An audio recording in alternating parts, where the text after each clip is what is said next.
for all you iPhone people, we now can get invites to fucking FaceTime. It's a thing. We can get invites to FaceTime. Yes, yes. So they announced this at the iPhone thing, and so the Apple person has to initiate the conversation for FaceTime, and they have to send you a specified link.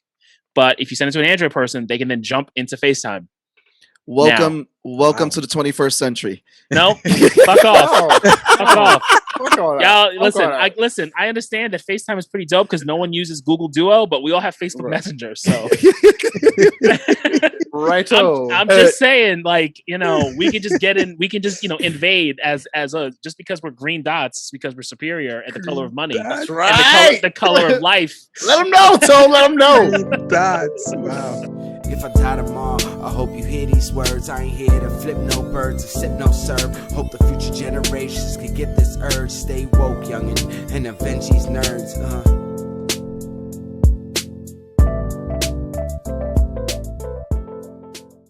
Welcome to the creative series episode of Nerds and Rounds, guys. I'm your host, Sebastian. It's your boy, Law.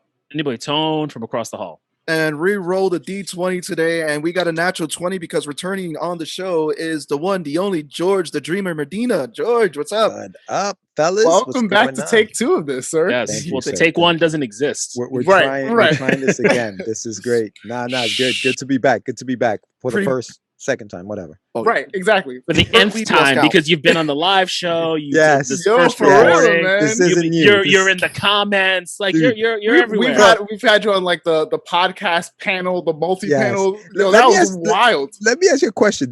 And I haven't seen the video from the lost tape of my interview. Right. Was it awkward? Like, were we awkward at all, or was it like always like kind of chill? Because no, I think we got more chilled, if everything. Yeah, it was like it went from like awkward to chill, and I think that was just like everybody in regards to doing like all these interviews. Yeah, like because we're meeting, and I'm sure you guys are too. We're meeting people for the first fucking time, right? Like 5 minutes in the green room, right? Like, hey, this is what we do, making you comfortable, all that, and then you jump into the show, and then you ask them questions, and you kind of get them to talk about themselves, which is kind of the secret sauce, and then they get really comfortable and. Everyone's just kind of cool. You know, it's funny though. Some people can't get comfortable. Like some people are just stay that way, and you're like, oh, like you really have to have questions because you can't. But I think we luck out with like when we have guests like you because you guys are podcasters as well. So that level of comfort or discomfort is very quick lived. Where we start to all get into that groove of the back and forth, and we drop the guard real quick. I mean, shit. Like what? We were like a couple minutes into our conversation when I was giving you shit about being a Jets fan. Like, that was awesome. Yeah. Shit. Hold on a second. You gonna change the hat on us? But not like I enjoyed like having newer people on. Like you have people where we've known you now. Me, it's again. It's weird because I've known George for forever. I found the pictures of George, and it was so weird. And I was like, "Oh shit, I've known him this whole time." It's literally been a year since that dark episode that never aired. This is why we don't invest into Skype. But when I went on your show, as much research as you did. Like me saying certain things, you were like, "Oh shit, when did you do that?" Oh shit, and then it's the same when you came on our show, where I was like, "Oh shit, like." That was the thing. That was new. Like I always love those tidbits. Yeah, no, for sure. So we know the origin stories because we've chit chatted out. But for those that are out there, please give them the origin story of George, the Dreamer Medina, the man, the myth, the legend. Let's go, George. Wow. All right. Well, okay. So my love for comics started when I was a very young kid. Well, actually, I'm lying. I'm already lying. I'm already starting on the wrong foot. I started liking. All right, we're gonna wrap this shit up. You gotta go. You gotta go. No. I actually started reading comics not until I was like maybe like in the 7th or 8th grade. That's when I started really reading comics, right? Okay. Before that, it was about the cartoons. Like I was all about the cartoons. Like I'm an old ass dude. So like the 80s were my joint. Like I grew up on like He-Man and G.I. Joe and like Thundercats and all those other cool shows. So that's where I was at. I didn't even know there were G.I. Joe comics until much later on.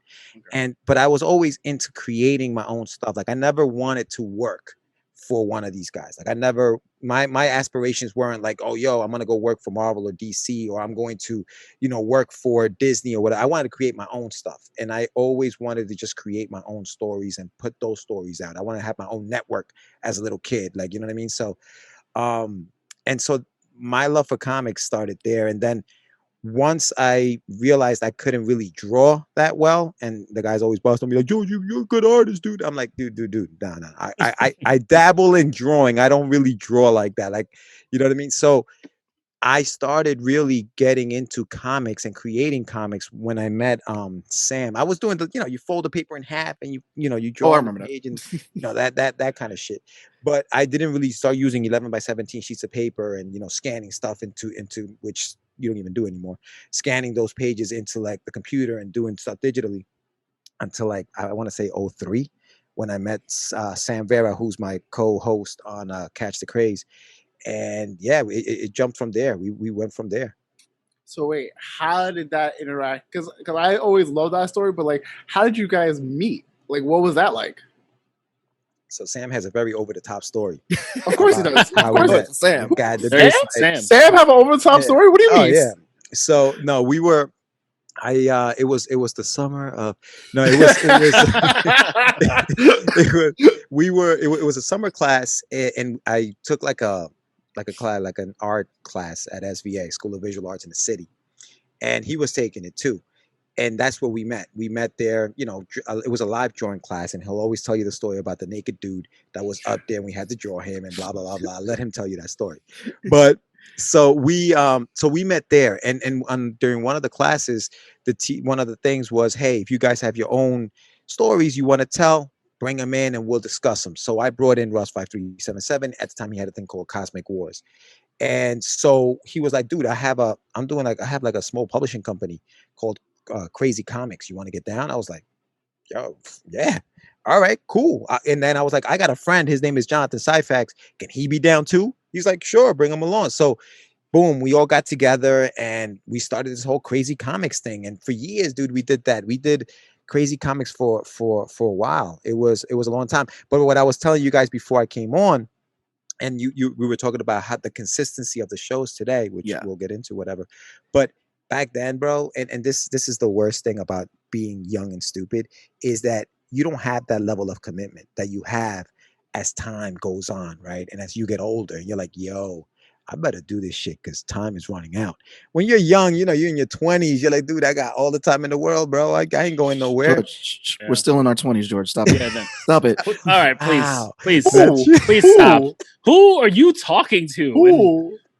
He's like 20s. Bro, oh, I'm good in my 30s.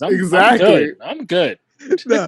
So you know what I mean? So my level of commitment at the time wasn't where it is today. Yeah. So today I can tell Sam, yo, dude, Tuesdays and Wednesdays, 7 and 8, let's record and let's get these shows done. But do you think you needed your 20s to be where you are now? Like, if you had that same level of dedication, would you still like be doing the same things that you're doing now? If I had the level of dedication I have to, like, if I knew then what I know now, I'd probably have a lot more money. I wouldn't be in a closet. I'd be like, you know what I mean? Like, dude, Harry Potter over here, man. Yo, I take off this hat. I got a scar. I don't talk about that. He ditched the glasses. He got contacts now. He's a cool kid. Yeah. So I think I'm happy that where I am today. I did no regrets, but do I wish I would have done things differently back then? Absolutely, dude. Like, had I been a little more committed, I think this would have happened sooner than it is now, But yeah, no, it was a good, dude. We did a lot of conventions. We did a lot of fun stuff, man. We have a lot of stories about some of the photos we took. Like, damn, dude, I remember that. Like, it's a good time. It was a good time. But yeah, we here we are now. Well, go ahead. So I know, because we've spoken to you before, is like, you've got that time when you were with Sam in the beginning, and then you've got the time when you're with Sam now.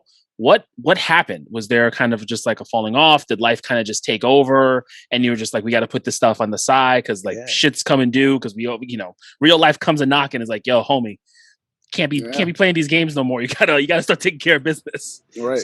So when I started with also, Sam, what's the time frame like? Yeah. Okay. So I'm gonna give you some dates. So I think I might have met Sam in like 2001 and in and we had a real strong, I think through 2000, and I'm gonna say 5 or 6, right? With Booms going strong.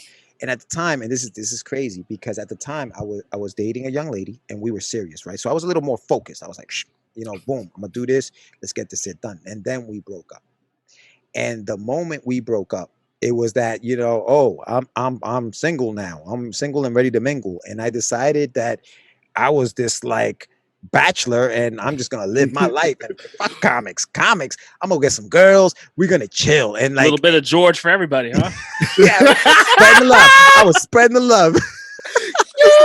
I was gonna let it do what it do. Man. And so I was reckless. I was reckless, and it's funny because if we had like an Eat True Hollywood story, and I'm aging myself crazy with that. What is that? But like if we did that, it would be like George just stopped showing up to shows. George just, you know what I mean? Like it was like that, and I was like, holy shit, off the face of the earth, yo, bro. And then and then that was it. You know what I mean? Like that was it. We lost contact. And I continued doing the stuff that I was doing because at the end of the day, I still loved, writing and creating comics. But, Sam then, he stopped doing his thing. Because let me tell you something. And if you guys have Sam on the show, the man was committed. Always. 100%. Never going to talk shit about how committed the man was. He was committed. But I think his downfall was that he was so committed. He was coming out of pocket too much to the point where it's like, yo, oh man, tapped out, got to go. And that ended the whole thing. So Crazy Comics ended, and then myself, a friend of mine, Jonathan, who I mentioned, he was the one that I said, yo, Sam, I know somebody else. Can he come with me? Jonathan Syfax. We stayed together because we were working on a book called Street Journal. And Street Journal was a story about this kid who lived in the South Bronx back in the 90s. And he's a writer who's trying to, make a life for his little girl, but the life he lives is a little crazy. He's got a drug dealing cousin and all that other stuff. So we got into that kind of story, and we started creating that story. So we stayed working together. And then Anibal, which you guys had on the show also, Anibal Arroyo, right? He also was part of the Crazy Comics crew at the time. He was drawing Forbidden, which is out now. Sam's putting it out again now. And so when the band, disbanded, we decided to create another band. And it was called Mass Media Studios, Medina, Arroyo, and Syfax. And it was Mass Media Studios. Sam will say that Mas backwards is Sam because that's just what he does. So no surprises there. He was still there, right? So we created Mas Media Studios, and we had a run, bro. We started going, we did the New York Comic Con for years, and we had a booth at New York Comic Con. I remember, and we did our thing, and we did it there. And that's when I finished my Russ book. I finished all 6 issues of Russ. I finished, my Wonder Duck book, The Adventures of Wonder Duck. Finished that joint, and yeah, and then 2 years ago, I kind of like I was throwing some stuff. My sister was moving, maybe 3 or 4 years ago. My sister was moving out of state, and a lot of the stuff that we kept for conventions was stored in her basement. And I had these like 6-foot cutout of a character he had called Cosmic Gorf. And I was like, yo, dude, similar to what you saw in the comic. It's pretty similar. We're going to touch up on that one. Yeah. I like how Catch Da Crazees, but go ahead. I want you to finish it. So I decided, I was like, oh shit, am I going to throw this shit out? Man, let me hit him up and see if he wants this shit back. And that's when Catch Da Craze came back, and that's where we are today. So I want to touch up on this. So again, for Mass Media, you did Russ 5377 for Dark. I believe it was J.M. DeSantis's company, Dark Fire Press. You did The Adventures of Wonder Duck. You now have Catch Da Crazees, which you are not only the writer, you're a letterer, but you also did the lettering for Forbidden. So it shows that you're not just only a writer. Not only have you been an artist, you've also worked in lettering. You have a lot to your name already in the catalog. And I met you with Mass Media. So again, you guys took a little bit of real life for what you guys went through in that reunion, and you put it in Catch Da Crazees, which I thought was dope. What inspired you guys to actually make yourselves the main characters for Catch Da Crazees, which, by the way, for anyone who's listening to this, by then they might have Kickstarter number 4, but they've already had 3 successful Kickstarters. Kickstarter number 5. Listen, they're gonna be on Kickstarter number 10 because y'all put out the first one, and I blinked and y'all had 3, and I was like, this is odd. I never. Yeah, I don't know how it happened. So, dude, I don't know how that happened so fast, bro. I was like, what? Oh, that's cool. Yeah, no, so when the show came back, and you guys know, because you guys, you know, nerds of the round, you are constantly trying to get those subscribers, right? Those subscribers from YouTube and all that other stuff, right? Because you want your channel to grow. So part of the I guess the marketing plan was, you know what? Sam created this crazy character called the Crazy Man, right? And it's just him in an afro running around doing crazy stuff, right?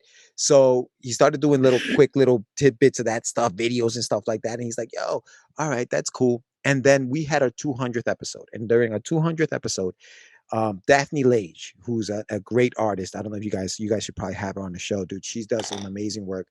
Shout out to Daphne. There you go. We asked her to, and we asked you guys and everybody that to just do a video saying, hey, Catch Da Craze, whatever, 200th episode, congratulations, blah blah blah. So she did one, and in her video, she had a little thing running across the bottom of her thing, and she said, "Did you catch it?"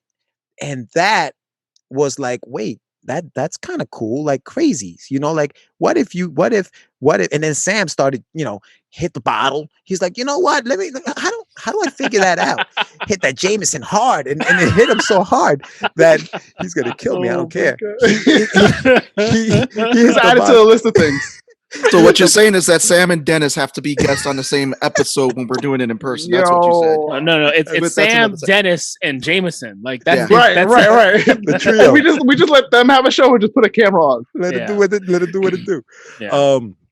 But then he was like, oh shoot, what if there are levels of crazy, right? What if you have hyper crazy, super crazy, and all these little levels of crazy? And then what if you have to catch them, right? And so we got together, and he was like, yo, I have an idea for this thing called the Crazies, right? And I was like, oh shit, that's cool. He commissioned this artist from, I think he's from Poland, to draw these characters out. And then he threw in our caricatures.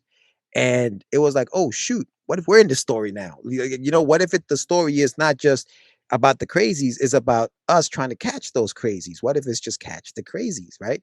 So that's where it went. And let's incorporate, our come up, our story. And so that's where that kind of whole thing came together. And it's been fun, dude. Like, I've never worked with Sam writing together. Like, we've never worked this way. As long as I've known him, we've always had our own projects. He had Cosmic Gore. He had There's an Alien in My Toilet. I had Russ. At the time, I only had Russ when I was working with him. So we never actually got to work together on the project. This was the first project we worked together. And yeah, it's been great, dude. Like, we're at this point, I don't know what we'll be, but 4 issues deep for sure. Like, I can tell you, we've written 4 issues. 10 issues. I'm calling. I'm putting it out there right now. That's how Catch Da Crazees came about. I want to showcase my favorite scene from issue 1 of Catch Da Crazees. Oh man, which one is this? The fucked up nickname. Damn it! Well, that's funny too. This scene right here. We're looking at George. I don't want to give too much away, but George, it has definitely the story for that, dude. And again, let me tell you something. You took this for real life too. Again, yeah, right? That really happened. I mean, the dog. I don't know. Maybe he wasn't that little. That big. But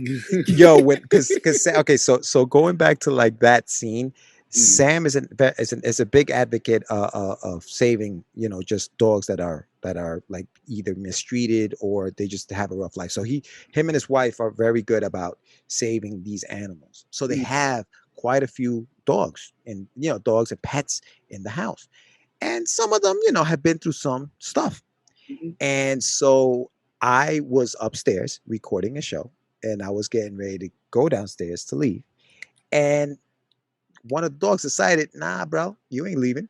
And got me. I was like, yo, he got me. It wasn't as bad as it seemed. But at the time, I'm like, yo, dude, he really trying to get me. And so we threw that into the story because, it was just like, it did happen. But it was like, I couldn't believe I was like, yo, I'm in your house. Like, but it was funny as heck. So we just threw it in there just for good measure, just to throw it into the book. But it's fun, man. The book is a fun write. We're up to issue 3 real lifetime, and hopefully by the time this comes out, we'll be deeper into the story. But graphic novel. Dude, it's been a good time to write, and I hope and you guys have, if you guys have checked it, I hope you guys are enjoying it also, because I got one for you because I am a big wrestling fan. So we're gonna take the crazy crew. We're gonna take Sam, George, Aniba, and Jonathan. You are all in a battle royal hosted by WWE Vince McMahon. Right. Who is going over the top rope first, and who is going to be the last man standing? Wow. Who's going over the top rope first? I'm gonna tell you this, and I don't know what Aniba said, because he said he was gonna be a funky question. I don't know if this was it, but I'm gonna tell you this. I think, and this is what should happen, Sam will go over the top rope. I will tell you why.